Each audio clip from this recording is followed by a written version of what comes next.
Welcome to the Near Memo, a weekly conversation about search, social, and commerce. What happened, why it matters, and the implications for local. But let's move on to Yelp and their integration with Toast and Reserve with Google, which was kind of an interesting announcement this week. And you obviously have a skeptical take on it. I don't know if it's skeptical, but I was just surprised with a couple of the sort of data points in the announcement.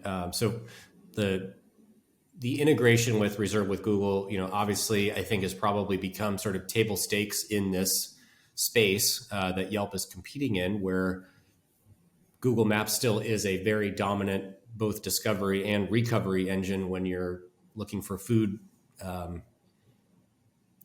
options in your area.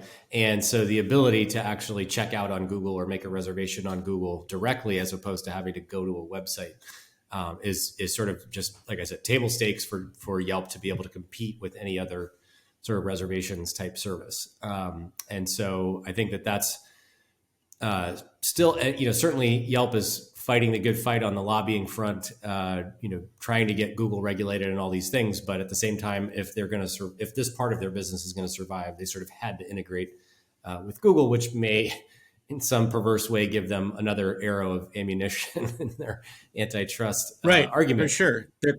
Yep. But of all the people to engage in frenemy, Yelp is the last one you would think of in the FR category, right? Yeah, that's right. Well, they're being pragmatic.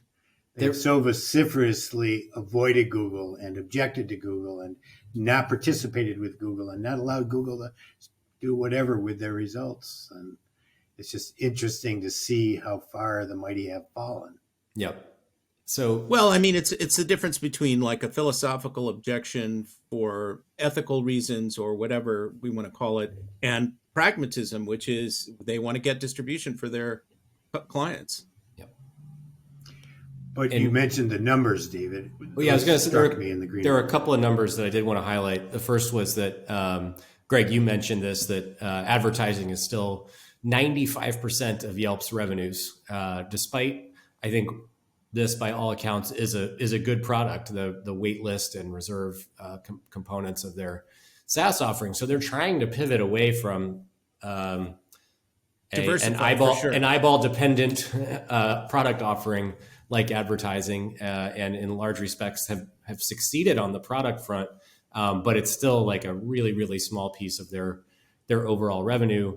And you also mentioned in the little blurb in the newsletter that they've only got, I'm adding the word only, that they've only got 11,000 restaurants participating in, I guess, Guest Manager is the name of this product, which strikes me as a really, really small number for a company with Yelp's distribution and brand recognition. Theoretical mindshare, exactly. Theoretical mindshare among restaurateurs.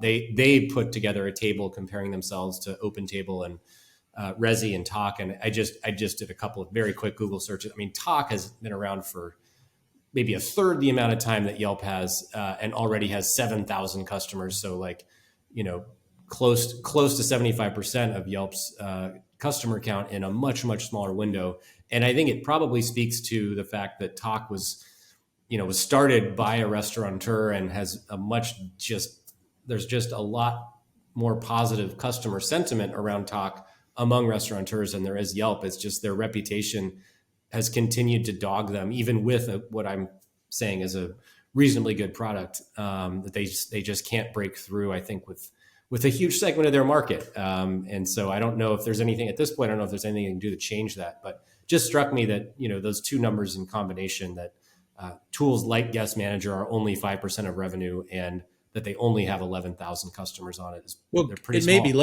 It may be less than 5% because they've got other products that people are paying for that aren't ads. Yeah. But sort of to defend Yelp a little bit, Guest Manager has not been around as long as Yelp has. I mean, it would be appropriate to sort of compare, like with the Talk comparison, how long has Guest Manager been around versus. But Yelp does have the advantage of this history and its brand and all of that. The other point I would make is that Yelp has managed to continue to grow revenues, although it's pricing based. It's CPC increases rather than advertiser. They've had some advertiser growth, but it's not commensurate with the 13% growth that they. You noted it was up 1.5% year over year, which is not exactly hockey stick. So right, and but I mean, I don't remember what Google's. Google's a much larger company. I don't remember what their last quarterly numbers were. They were less than 13%, certainly, in terms of its revenue growth, I believe. So Yelp is kind of clawing out some positive information for shareholders, but its lack of organic user growth is very problematic for the company's long-term outlook, I think. I was watching TV the other night, and I think it was an Apple TV show about the last thing he told me it was. And the stepmother was looking for a Yelp restaurant, and the daughter said something like, "You still use Yelp?" Yeah, right. I mean, that was in the movie, so it's like, right. So that's like the as opposed to what, TikTok or some social media something. Yeah, that's interesting. It's almost in danger of becoming the Yahoo of the 2020s. Well, or the Yellow Pages or something like that. Yeah, I just started on Peacock. I resubscribed to Peacock to watch a couple of shows, one of which is the Mrs. Davis show, which is about AI, which is just a completely wacky show, but it's worth watching as long as we're recommending TV shows. I wasn't recommending this show, by the way. I just thought it was fascinating that Yelp has made it into the popular culture as an example of something from the past. Right, exactly. Yeah, as a old person's tool, which Facebook is in that category now. By the way. So another final recommendation before we sign off for the week. On Apple TV, Drops of God is a very good show, which is about wine and families. So I like that quite a bit. All right. All right. Well, we'll be back next time with more TV show recommendations. We're pivoting to television recommendations, television and movies.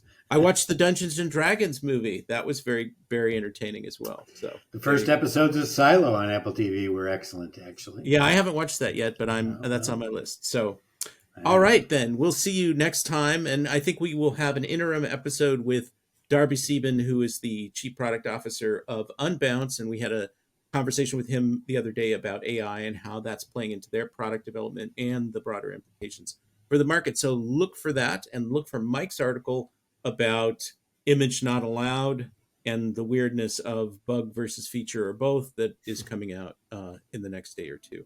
And we'll see you next time.